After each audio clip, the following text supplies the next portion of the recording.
देसी पॉडकास्ट सबसे फास्ट में स्वागत है। भाई अगर आपको एकदम गॉड लेवल एक्शन एक्सपीरियंस करना है तो ये 5 एनिमेटेड मूवीज में से कोई सी भी एक ट्राई करके देखना, क्योंकि इनके अंदर आपको गॉड लेवल की बैटल्स देखने को मिलेंगी। सबसे पहले मूवी है के पॉप डीमन हंटर्स। ये 2025 की ही मूवी है। इसके अंदर आपको 3 लड़कियां दिखाई जाती है जो कि के पॉप स्टार्स होती है और काफी ज्यादा पॉपुलर होती है। अब ये तो उनकी वो वाली लाइफ होती है जो की पब्लिक को दिख रही होती है, लेकिन उनका बिहाइंड द सीन्स वो एक डीमन हंटर्स भी होती है। अब उनकी जिंदगी किस तरह से आगे होती है, किस तरह से कंटिन्यू होती है, क्या क्या चैलेंजेस उनके सामने आते हैं, ये हमें इस मूवी के दौरान एक्सपीरियंस करना होता है। और इस मूवी की एनिमेशन की बात करिए तो आपको बहुत ही ज्यादा इमेजिनेशन इस्तेमाल करनी पड़ती है। इस मूवी को देखने के लिए आपको थोड़ा दिमाग खोल के देखना पड़ता है। और हम बता दूं कि इस मूवी के दौरान आपको गाने भी बहुत ज्यादा देखने को मिलते रहते हैं, क्योंकि वो तीनों लड़कियां जो होती है वो सिंगर्स दिखाई जाती है, तो इसकी वजह से इस मूवी के दौरान गाने बार बार आते रहते हैं। उसके अलावा इसकी एनिमेशन की बात करी जाए तो वो काफी ज्यादा क्लासी देखने को मिलती है, काफी स्टाइलिश देखने को मिलती है। और उसके अलावा इसके अंदर जो एक्शन आप एक्सपीरियंस करते हो वो भी काफी ज्यादा एपिक होता है। एक बात तो बता दो कि ये वाली जो मूवी है थोड़े बच्चों को टारगेट करने के साथ ज्यादा बनाई गई है। अडल्ट लोगों को उतना ज्यादा एंटरटेन शायद ये मूवी नहीं करेगी,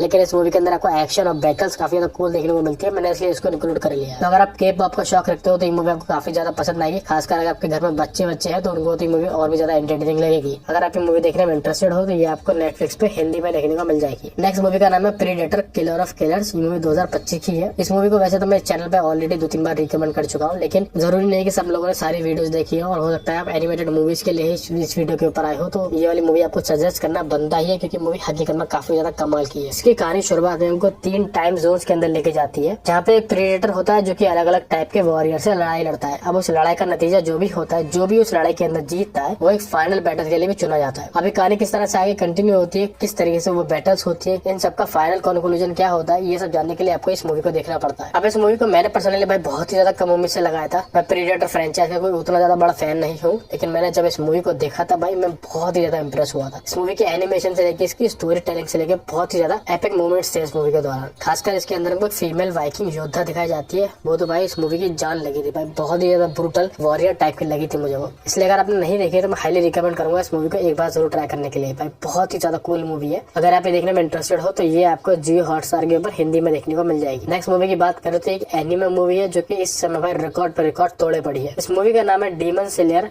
इन्फिनिटी कासल, और ये वाली मूवी भी 2025 की है। आप में से काफी लोगों ने डीमन स्लेयर नाम का एनिमे के बारे में जरूर सुना हुआ। एनिमे की दुनिया में बहुत ही ज्यादा रेप्यूटेड, बहुत ही ज्यादा पॉपुलर एनीमे है, और ये जो मूवी है उन्हीं कैरेक्टर्स की कहानी आगे बढ़ाते हुए हमको दिखाती है, जिसके दौरान तांजीरो, नेजुको और हाशिरा कुछ अपर रैंक डीमंस का सामना करने निकले हैं। अब उनकी कहानी किस तरह से आगे होती है ये हमें इस मूवी के दौरान देखना होता है। अब इस मूवी को लेकर एक इंटरेस्टिंग चीज बताता हूँ कि ये मूवी इस समय इंडिया में रिलीज नहीं हुई है, ये मूवी जापान में रिलीज हो चुकी है। ये मूवी अगर आपको फिलहाल देखनी है तो ये आपको जापानीज में देखने को मिलेगी, और वो भी इंटरनेट की शक्ति का इस्तेमाल करने पे देखने को मिलेगी, और इंग्लिश सबटाइटल के साथ आपको देखनी पड़ेगी। तो अगर आप ये मूवी हिंदी में देखना चाहते हो तो ये मूवी देखने के लिए आपको 2-3 महीने इंतजार करना पड़ेगा। सितंबर के अंदर ये मूवी हिंदी में थिएटर्स के अंदर रिलीज होगी, और ओटीटी वगैरह पे आने में थोड़ा समय लग जाएगा। मुझे नहीं लगता कि हर जगह पे ये मूवी थिएटर्स के अंदर रिलीज होगी, तो बहुत ज्यादा चांसेस है कि ज्यादा लोग इस मूवी को ओटीटी पे ही देखना कंसीडर करेंगे। लेकिन अगर आप जापानीज में देखने में कंफर्टेबल हो तो थोड़ा इंटरनेट की शक्ति का इस्तेमाल करने पे आपको इंग्लिश सबटाइटल के साथ देखने को मिल जाती है। और मैं बता दूं भाई ये मूवी इस समय जापान में लगी हुई है, और भाई बेहिसाब रुपया कमा रही है, बेहिसाब। सिर्फ पहले दिन की कमाई मैं आपको बता दूं 1.8 बिलियन येन क्रॉस कर चुकी है ये, और रिकॉर्ड पे रिकॉर्ड फाड़े जा रही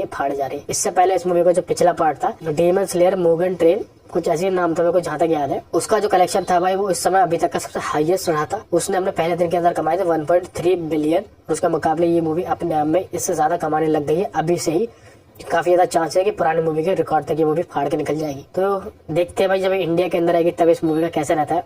फिलहाल मैंने बता दिया, अगर आप ये मूवी देखने में इंटरेस्टेड हो तो किस तरह से देख सकते हो। लेकिन मेरी छोटी सी सलाह रहेगी कि इस मूवी का अगर आप बेस्ट विजुअल्स के साथ देखना चाहते हो तो ऑथेंटिक तरीके से ही देखना, जब भी ओटीटी वगैरह पे आ जाए। नेक्स्ट मूवी का नाम है नेजा। ये मूवी 2019 के अंदर आई थी। अब 2025 में उसका सेकंड पार्ट भी आया था नेजा 2, जो कि भाई बेहिसाब रुपया कमा के निकला है। लेकिन मैंने अभी तक नेजा 2 नहीं देखी है, क्योंकि मैं इसके ओटीटी प्लेटफॉर्म पे रिलीज होने का इंतजार कर रहा हूँ। मैं सोच रहा हूँ कि इस मूवी को बेस्ट विजुअल्स के साथ देखूं तभी ज्यादा मजा आएगा, क्योंकि मुझे नेजा 1 भाई बहुत ही ज्यादा कमाल की मूवी लगी थी, और नेजा 2 को भी मैं बेस्ट विजुअल्स के साथ देखना चाहता हूँ। इसलिए मैं इसका इंतजार कर रहा हूँ ओटीटी पे आने का। इसलिए इस वीडियो के दौरान हम लोग पहले पार्ट की बात करने वाले हैं। पहले पार्ट के अंदर हमको 2 बच्चों का जन्म दिखाया जाता है, जिसमें से एक के अंदर इविल पावर्स होती है और एक के अंदर काफी पॉजिटिव पावर्स होती है। अब जाहिर सी बात है किस्मत ने इनका सामने आपस में लिखा होता है, किसी न किसी वजह से ये दोनों एक दूसरे के सामने आते हैं। अब किस हालत के अंदर आते हैं और इनका एक दूसरे के सामने आ जाने से क्या क्या चीजें होती है, ये हमें इस मूवी के दौरान एक्सपीरियंस करना होता है। और मैं बता दूं भाई नेजा 1 भी भाई कमाल के वीडियोस आपको एक्सपीरियंस कराती है। तो अगर आपने नहीं देखी तो मैं जरूर ट्राई करना, और नेजा 2 जब ओटीटी प्लेटफॉर्म पे आ जाए तब उसको भी जरूर कंसीडर करना। फिलहाल अगर आपको नेजा 1 देखना कंसीडर करनी है तो ये आपको इंटरनेट की शक्ति का इस्तेमाल करने पे हिंदी में देखने को मिल जाती है। नेक्स्ट मूवी की तरफ बढ़ते हैं हम लोग, जिसका नाम है महाअवतार नरसिम्हा।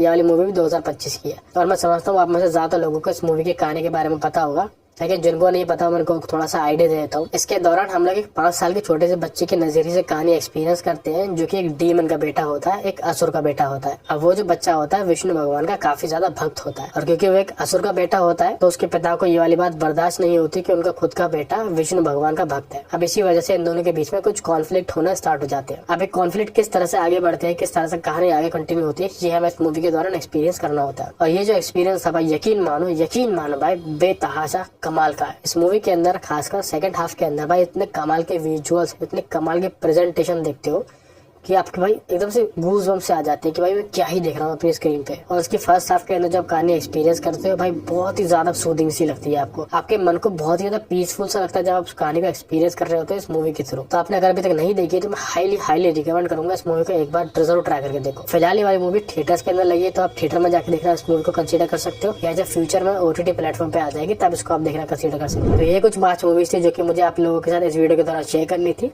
आपको मेरी इस समय थोड़ी आवाज थोड़ी ऐसे डलवल सी लग रही होगी, शायद नहीं भी लग रही हो तो बढ़िया है। अगर लग रही हो तो मैं बता दूं कि मुझे थोड़ा बुखार आ रहा है, जिसकी वजह से मैं वीडियो रिकॉर्ड नहीं कर पा रहा हूँ। उस समय बोलने में भी थोड़ा मेरे को गले में ऐसा प्रेशर जैसा लग रहा है। तो अगर आपको थोड़ा बहुत ऐसा लगा हो कि थोड़ा डल लग रहा हूँ, थोड़ा ऐसा कम एनर्जी लग रही है, तो मेरे को कुछ दिनों से थोड़ी तबियत खराब चल रही है, इसलिए ऐसा लग रहा होगा। बाकी ये वाली वीडियो अगर फिर कहीं से भी थोड़ी बहुत यूजफुल रही हो तो इस वीडियो पर लाइक जरूर ड्रॉप कर देना, उससे इस वीडियो की रीच थोड़ी बढ़ जाती है और आपकी जैसी ऑडियंस तक इस तरीके की वीडियोस और भी ज्यादा पहुंच पाती है। ये वाली वीडियो दोस्तों हम लोग यहीं पर खत्म करते हैं, अपनी मुलाकात होगी अगले वीडियो में। मिलते हैं दोस्तों अगली वीडियो में। चैनल को सब्सक्राइब करना मत भूलना।